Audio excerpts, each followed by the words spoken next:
खुलुमबाय Bodoland इंखं television studio आं हायनार सिगयारि दिनैनि गाहाय रादाबफोराव दङ। माजुलियाव सासे 14 बोसोर बैसोनि हिनजावसाखौ रावबो गैयै समाव जिनाहारि खालामनो नाजादोंमोन। रासियानि गाग्लोबनायाव इउक्रेनआ सा 11 सुबुंनि जिउ खहा। गसाइगाव पुलिस थानायाव ई-रिक्सा सालायग्राफोरनि दुंहाव थासारि। गसाइगावनि श्रीरामपुराव आदिबासी फरायसा आफादा गिबि मन्थ्रि आरो सोलोंथाइ मन्थ्रिनि मुसुखा सावदों। बासबारि गोजौ फरायसालिनि मेट्रिक आनजादाव नकल जगायग्रा 7 फोरोंगिरिया हमजादों। बाक्सायाव मोजां मोननाय सेंग्राखौ लानानै सासे आइजोआ गावनि फिसायखौनो बुथारदों।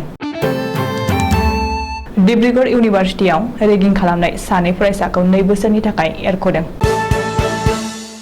दानिया फैदो आबुं रादाबाव।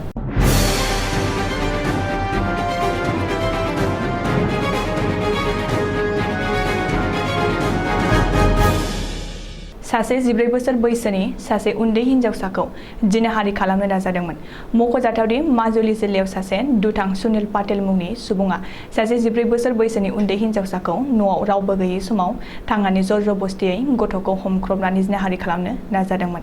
नाथाय हिनजावसानि गोब्राब होसिख्रावनायाव गामिनि सुबुंफ्रा फैनानै दुथां लांसुनियानि आखाइनिफ्राय हिनजावसाखौ बासायो। सुलुङाव मिथिनाय बादिब्ला लांसुनिया सुनिल पाटेलखौ गामिनि सुबुंफ्रा गोख्रों साजा होनानै दायो माजुलि पुलिस गथायबाय। रासिया आरो इउक्रेननि गेजेराव दावहाया थाद'आब्लानो बारानिफ्राय बारासिन जाबोगासिनो दं। मख'जाथावदि इउक्रेननि मेरिकायाव रासिया हरखाबै गाग्लोबदों। इउक्रेननि सा-सानजा साखाथियाव थानाय मेरिकायाव गोहोगोरा रासिया हादरनि गोख्रों सान्थ्रिफ्रा गंसे स्कुल आरो कमिउनिटि सेन्टाराव हरखाबै गाग्लोबदों। बे गाग्लोबनायाव इउक्रेननि सा 21 सुबुंनि खहा जादों। सुलुङाव मेरिकानि मेयरआ बुंथिनाय बादिब्ला रासिया खार्किभ ओनसोलाव गोबां बम गारहरदोंमोन मानोना रासियानि सान्थ्रिया गावसिनि गोहोखौ खार्किभ ओनसोलावबो बांहोनो नाजादों। गसाइगाव पुलिस थानायाव ई-रिक्सा सालायग्राफोरनि दुंहाव थासारि। मख'जाथावदि क'क्राझार ई-रिक्सा सालायग्राफोरनि सायाव DTO गोख्रों सिग्रोमनानै सरकारनो होनो गोनां मासुलखौ होनो हायै ई-रिक्साफोरखौ सिग्रोमनानै गंबासे ई-रिक्साखौ गसाइगाव पुलिस थानायाव लानानै थांदों। सरकारनो होनो गोनां मासुलखौ होयै ई-रिक्सा सालायगिरिफोरखौ सरकारनो थाबैनो मासुलखौ होनो थाखाय खावलायदों। नाथाय बे समावनो गासै ई-रिक्सा सालायगिरिफ्रा गसाइगाव पुलिस थानायाव दावराव-दावसि खालामो। सुलुङाव मिथिनाय बादिब्ला ई-रिक्सा सालायगिरिफोरनि दावराव-दावसि खालामनायाव सासे ई-रिक्सा सालायग्रा गपाल राय मुंनि सुबुङा जायगायावनो स्ट्रक जाना जिउ गोमायो।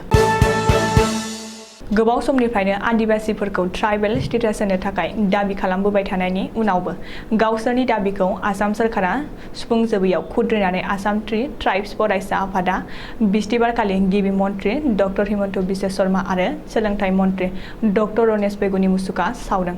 लोगोसे हिमन्त बिश्व शर्मा मुर्दाबाद, रनेश बेगु मुर्दाबाद होननानै स्ल'गानबो होदों।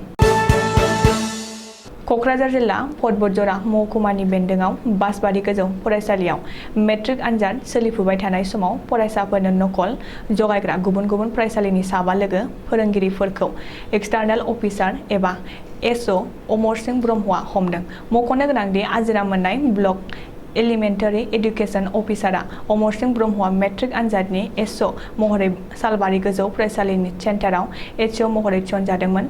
ब्रह्मआ फोरमायनाय बादिब्ला कन्ट्रल रुमाव 7 फोरोंगिरिया ज' जानानै दंमोन।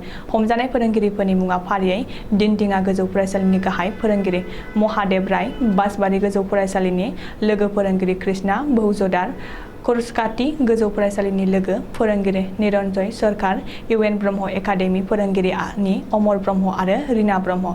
आनजाद जोबखांनायनि उनाव पुलिसआ बिसोरखौ हमनानै लांनांगौ होननानै बिथोनबो होदों होननानै SO अमर सिंह ब्रह्मआ मिथिहोदों।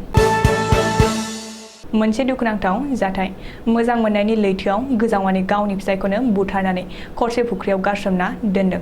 मख'जाथावदि बाक्सा जिल्लानि बागानपारा पुलिस थानानि सिङाव थानाय अहगुरि गामिनि सासे हाबा जानाय आइजोआ गुबुन सेंग्राखौ गोसो थोनानै गावनि असे फिसायखौनो मोजां मोननाय सेंग्राखौ लाना बुथारनानै खरसे फुख्रियाव गारसोमना दोनदों। सुलुङाव मिथिनाय बादिब्ला रातुल रामसियारिया थांनाय 11 फेब्रुवारिनिफ्रायनो न'खरनिफ्राय गोमानानै दंमोन। न'खरनि सुबुंफ्रा रातुल रामसियारिनि गोमानायखौ गुबुन गुबुन जायगाफोराव खौरां लादोंब्लाबो जेबो खौरां मोनैलाय नखरनि सुबुंफ्रा बागानपारा पुलिस दानियाव एफआइआर गथायदोंमोन। बागानपारा पुलिसा एफआइआर बिलाइखौ मोननायनि उनाव गोख्रों सन्दाननायनि गेजेरजों रातुल रामसियारिनि बिसि अन्जना रामसियारिनाव पुलिस गोख्रों सेबनानै गासै जाथायखौनो मिथिनो हायो। रातुल रामसियारिनि बिसि अन्जना रामसियारिया गुवाहाटीयाव सप्ता खनफ्रोमबो मैगं-थाइगं फाननो थांनायावनो लांलाय लाबोलाय खालामग्रा गारि ड्राइभारजों गोसो थोलायनानै थाखा फैसा लेनदेन खालामनानै गोसो थोलायना गावनि असे फिसायखौ बुथारदों। सानै फरायसाफोरखौ 2 बोसोरनि थाखाय डिब्रुगड़ इउनिभार्सिटिनिफ्राय सस्पेन्ड खालामदों। मख'जाथावदि डिब्रुगड़ इउनिभार्सिटियाव इनस्टिट्यूट अफ इन्जिनियारिं 5थि सेमिस्टाराव फरायनाय सानै सिनियर फरायसा सासे जुनियर फरायसा गुरुप्रसाद दासखौ रेगिं आरो गोख्रों देहायारि साजा होदोंमोन। रेगिं खालामजानाय फरायसा गुरुप्रसाद दासआ गावनि सायाव सिनियर फरायसाफोरा देहायारि खस्थ' होनायफोरखौ गासै बिबानगिरिफोरनो खोन्थाजोबो। बेनि उनाव डिब्रुगड़ इउनिभार्सिटिनि बिबानगिरिफ्रा रेगिं खालामग्रा सानै फरायसाफोरखौ 2 बोसोरनि थाखाय सस्पेन्ड खालामो। सुलुङाव मिथिनाय बादिब्ला डिब्रुगड़ इउनिभार्सिटिनिफ्राय सस्पेन्ड खालामजानाय सानै फरायसाफोरनि मुंफोरा जाबाय रितु परम दास आरो किकु सैकिया होनना मिथिनाय जादों। दिनैनि रादाबा एसेनोसै, गोजोन्थों।